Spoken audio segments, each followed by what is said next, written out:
Senator Franklin Drilon pushes for the immediate passage of a bill requiring tobacco companies to show picture-based health warnings on cigarette packages. According to Drilon, the Department of Health places the cost associated to cigarette smoking at 87,600 Filipino deaths annually, or about 10 Filipino deaths for every hour.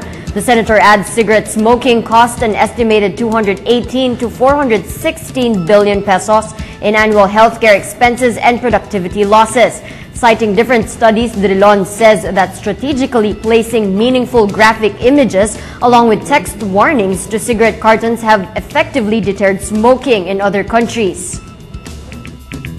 Doon sa mga data, nagpapakita na marami ang natitigil sa pagsigarilyo pag nakita nila yung hindi lang yung sulat, kung hindi yung picture ng epekto ng paninigarilyo. Itong panukalang batas ay magre-require ng paglagay ng mga picture warning sa mga pakete ng sigarilyo para hindi lang text yung warning kung hindi mga picture.